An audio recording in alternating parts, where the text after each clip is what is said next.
வணக்கம் நண்பர்களே. தென்றலே மெல்ல பேசு சீரியல்ல இன்னைக்கு என்ன ஒரு பயங்கரமான திருப்பம் நடந்துச்சுன்னு பாத்தீங்களா? சொந்த அண்ணன் தம்பிக்குள்ள இப்படி ஒரு பெரிய அவமானமா? தென்றல் ஏன் இன்னைக்கு அவ்ளோ கண்ணீர் விட்டாங்கன்னு தெரிஞ்சா நீங்களே ஆடிப்போயிடுவீங்க. எபிசோட் ஆரம்பத்துல தென்றலோட அப்பா ரொம்ப கஷ்டப்பட்டு ஒரு கடையில வேலை கேட்டுட்டு இருக்காரு. அங்க வர நம்ம தென்றல் இதை பார்த்து ரொம்ப உடைஞ்சு போறாங்க.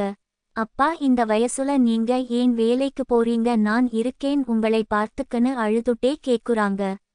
ஆனா அவங்க அப்பா, எனக்குன்னு ஒரு பையன் இருந்தான், அவன் செத்துட்டான், இப்போ எனக்கு யாரும் இல்லன்னு ரொம்ப கோபமாவும் விரக்தியாவும் பேசி தென்றலை அவமானப்படுத்துறாரு. அது மட்டுமில்லாம தயவு செஞ்சு என் கண்ணு முன்னாடி வராதன்னு சொல்லி தென்றலை கைகூப்பி கெஞ்சி அங்கிருந்து துரத்தி விடுறாரு. இதை கேட்டு தென்றல் கண்ணீர் விட்டு அழுதுட்டே நிக்கிறாங்க. இன்னொரு பக்கம் வீட்ல ரொம்ப பிரம்மாண்டமா ஏற்பாடுகள் நடந்துட்டு இருக்கு. வீட்ல இருக்கிற பெரியவங்க, அம்மா எல்லாரும் வெளிநாட்டுல இருந்து வரப்போற சித்தார்த்தை வரவேற்க ஆரத்தி தட்டோட காத்துட்டு இருக்காங்க. அந்த நேரத்துல நம்ம வருண் ரொம்ப சந்தோஷமா ஒரு ஆட்டோல வந்து இறங்குறாரு. வருண் முகத்துல அவ்ளோ ஒரு மகிழ்ச்சி, தன்னோட அண்ணன் வரப்போறாருன்னு. ஆனா அங்க இருக்கிற அம்மா வருணை பார்த்து ரொம்ப அலட்சியமா முகம் சுளிக்கிறாங்க. அப்போ கரெக்டா ஒரு பெரிய சொகுசு கார்ல சித்தார்த் வந்து இறங்குறாரு. கார்ல இருந்து இறங்கும்போதே காதுல ஹெட்போன், கூலிங் கிளாஸ்னு ரொம்ப பந்தாவா இறங்குறாரு. அம்மா ரொம்ப சந்தோஷமா ஓடிப்போய் ஆரத்தி எடுத்து சித்தார்த்தை வீட்டுக்குள்ள வரவேற்கிறாங்க. சித்தார்த் வீட்டுக்குள்ள வந்ததும் நம்ம வருண் அவ்ளோ பாசமா ஓடிப்போய் சித்தார்த்தை கட்டிப்பிடிக்க போறாரு. ஆனா சித்தார்த் வருணை பார்த்து யாரு நீன்னு கேட்டு தள்ளி விடுறாரு. இது நம்ம வருணுக்கு பெரிய அடியா விழுது. இருந்தாலும் தன்னோட அண்ணன் மேல இருக்கிற பாசத்துல தான் ஆசையா பார்த்து பார்த்து வாங்குன ஒரு புது துணியை சித்தார்த் கையில கொடுக்குறாரு. சித்தார்த் அந்த துணியை பார்த்துட்டு, இது என்ன இவ்ளோ கேவலமா இருக்கு, என்னோட தகுதிக்கு இதெல்லாம் ஒரு துணியான்னு கேட்டு எல்லார் முன்னாடியும் அந்த துணியை தூக்கி தரையில வீசி எறிகிறாரு. அந்த இடத்துல எல்லாரும் அதிர்ச்சியாகி நிக்கிறாங்க. தென்றல் இதை பார்த்து ரொம்பவே உடைஞ்சு போயிடுறாங்க. வருண் முகத்துல அவ்ளோ ஒரு ஏமாற்றம், கண்ணீர் விட்டுட்டு நிக்கிறாரு.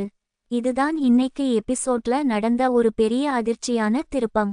சொந்த அண்ணனே எல்லார் முன்னாடியும் வருணை அனாதை மாதிரி அவமானப்படுத்திட்டாரு. உள்ளே போன சித்தார்த் ரூம்ல ஏசி இல்லன்னு ரொம்ப கோபப்படுறாரு. அங்க வர அம்மா சித்தார்த் கிட்ட, உன்னை இந்த மாதிரி எல்லாம் அவன் அவமானப்படுத்துனது தப்புதான், நீ கோபப்படாதன்னு சமாதானம் பண்றாங்க.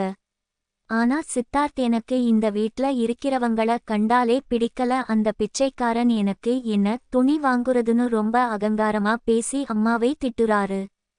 கடைசியா நம்ம வருண் தன்னோட ரூம்ல அந்த துணியை கையில வெச்சுட்டு குலுங்கி குலுங்கி அழுதுட்டு இருக்காரு. தன்னோட சொந்த அண்ணனே தன்னை இப்படி அசிங்கப்படுத்திட்டானேன்னு அவ்ளோ ஒரு வேதனை. அந்த நேரத்துல தென்றல் உள்ளே வந்து வருணுக்கு ஆறுதல் சொல்ல முயற்சி பண்றாங்க. வருணோட தாடியை பிடிச்சு அன்பா தடவி கொடுத்து சமாதானப்படுத்துறாங்க. ஆனா வருண் அந்த கோபத்துல தென்றல் கையை தட்டிவிட்டு என்னை தனியா விடுன்னு சொல்லி கத்திட்டு அங்கிருந்து வெளியில போயிடுறாரு. தென்றல் வருணோட நிலைமையை பார்த்து ரொம்ப வலியோட அழுதுட்டே நிக்கிறாங்க. இப்படியே இன்னைக்கு எபிசோட ரொம்ப எமோஷனலா முடிச்சுட்டாங்க. நாளைக்கு எபிசோட்ல என்ன நடக்க போகுதுன்னா, சித்தார்த் இன்னும் என்னென்ன சூழ்ச்சி பண்ணி வருணை வீட்டை விட்டு துரத்த போறாருன்னு ஒரு பெரிய சண்டை நடக்க வாய்ப்பு இருக்கு. தென்றல் எப்படி வருணுக்கு சப்போர்ட்டா நின்னு இந்த குடும்பத்துல தன்னோட இடத்தை காப்பாத்திக்க போறாங்கன்னு பார்க்க ரொம்ப விறுவிறுப்பா இருக்கும்.